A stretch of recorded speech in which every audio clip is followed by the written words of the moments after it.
If you need any Xbox or PlayStation codes or anything gaming related, check the referral links down in the description. They'll take you to g2a.com. They already have a discount on most of their goods already, and with the code CHES at checkout, you can get yourself an extra 3% off as well.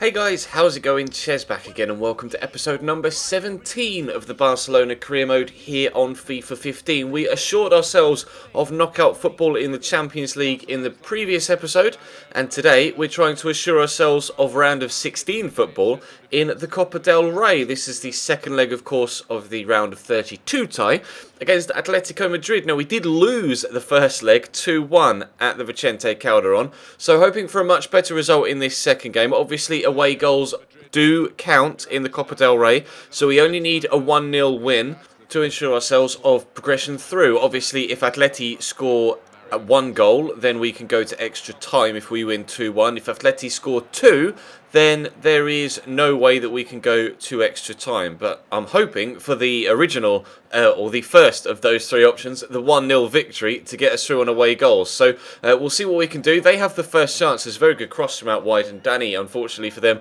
wasn't able to convert the chance at the far post. Good ball in by Koke. We actually pick it off Juanfran here, and Jordi Alba starts up a counter-attack using his obviously very fast legs to give it up to Luis Suarez. Gets the turn back in field to Leo Messi. You see the run through the middle, dink it over to Rafinha. Can't quite find him, but here's Nainggolan. First touch is terrible, but it stands up beautifully for the volleyed effort at the second attempt. But a very good save by Miguel Moya denies Nainggolan a pretty spectacular goal for the Belgian. But we continue to be on the attack. Rafinha into Luis Suarez, trying to get that one goal that we want for the 1-0 victory.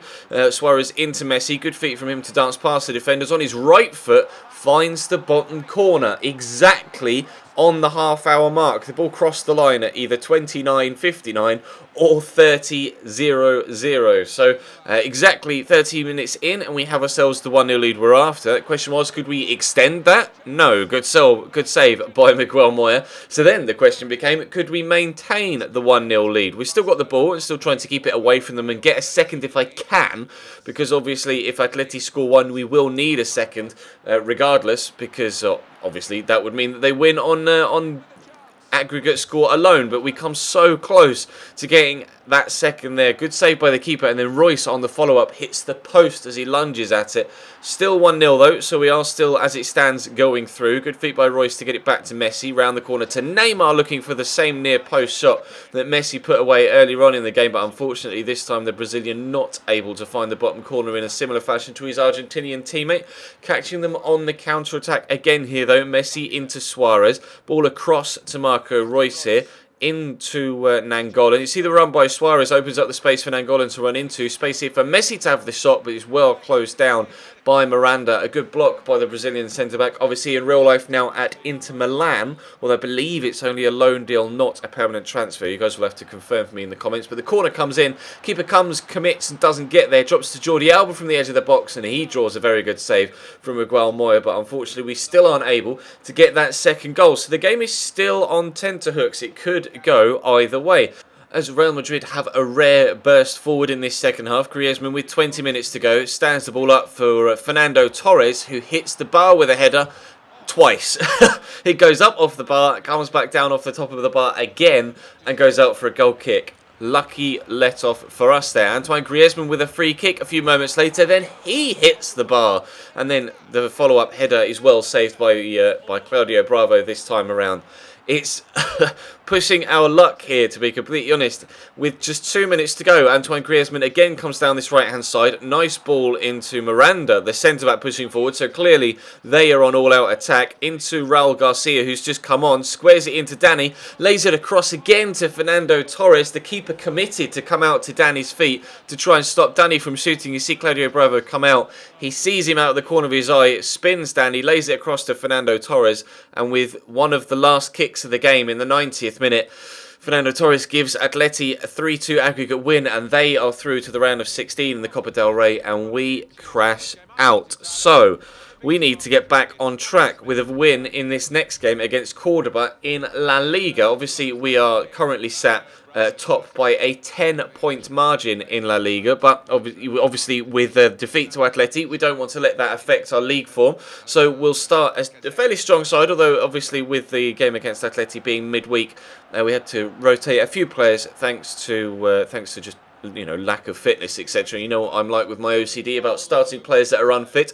But they've got Bebe up top with Bruno Zuccolini in the cam spot, obviously on loan from Manchester City. Cartabia out wide as well. So I wasn't sure what to expect from Cordoba. They're not one of the better sides in the division, in fairness.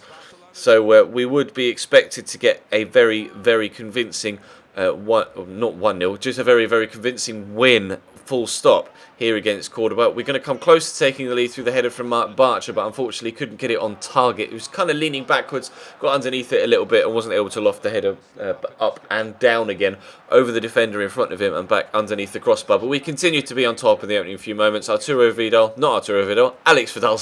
with the whip to the far post, whips it all the way across the back post where other side winger Munir comes in with a good header to give us a 1-0 lead. Alexander Lacazette down the left-hand side where Munir should be playing, cuts inside himself though, goes on a really nice run here, decides to turn back inside onto his left, commit the defenders going the other way, and a very good finish from Alexander Lacazette. He's, been extremely good for me up top actually. I've been very, very impressed. I wasn't sure how well we'd get on with him, but obviously having his mid-season upgrade helped with this particular career mode. It is the first time I've used him on FIFA 15 as a whole. Obviously everybody and their dog has been using Alexander Lacazette all year, but this series was the first time I'd used him. Alex Vidal though cuts inside. Lacazette can't get his second. An easier chance than the first one, but this time it puts it wide. So Cordoba have a corner. Chance for them to get themselves back in it, perhaps, if they can. Crone Daly's going to take the free kick, the corner. Whips it in towards Davio at the back post. Gets it to Zuccolini, who cuts inside nicely. Good shot. I'd say well saved by Bravo, but that really wasn't a very good save. He's just palmed that straight back out in front of him.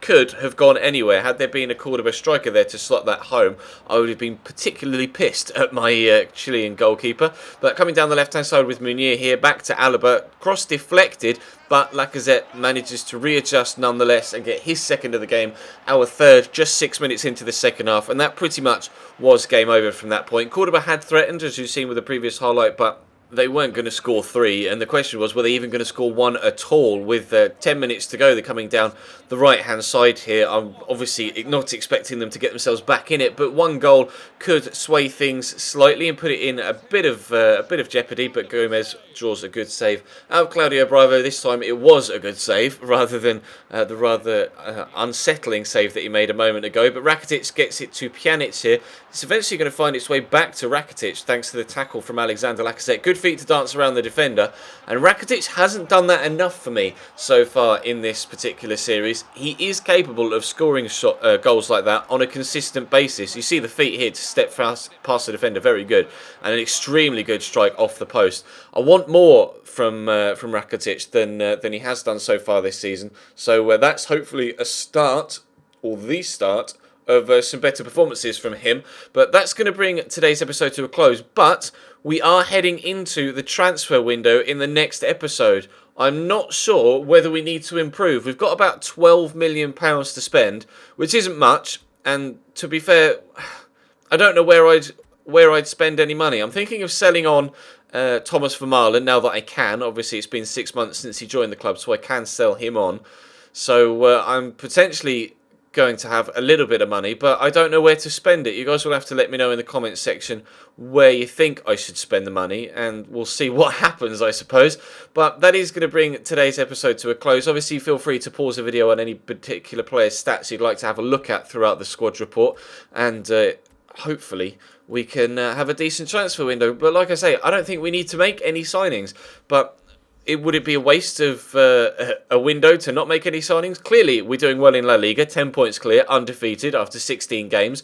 We through to the knockout stages of the Champions League. Unfortunately, we were beaten in the Copa del Rey by Atleti, but of all the sides to lose to, Atleti or Real will probably be the only two that you would expect to be able to beat us, and actually we were pushed right till the very last minute by Atleti, and they were only got through thanks to that very last moment goal from Fernando Torres. As you can see, they're not having the best of seasons domestically though, sat 12th after 16 games, so but they're only 6 points off 5th, so it's not that bad a start, I suppose, considering all things considered. So but we are very, very dominant so far in La Liga, and that hopefully will continue to be the case. But let me know in the comment section what you think I should do in the transfer window. I will try and move Thomas Vermaelen on so we have at least some money, but I don't know where I need to strengthen, if I need to strengthen at all, so I will leave that up to you. But that's going to bring today's episode to a close.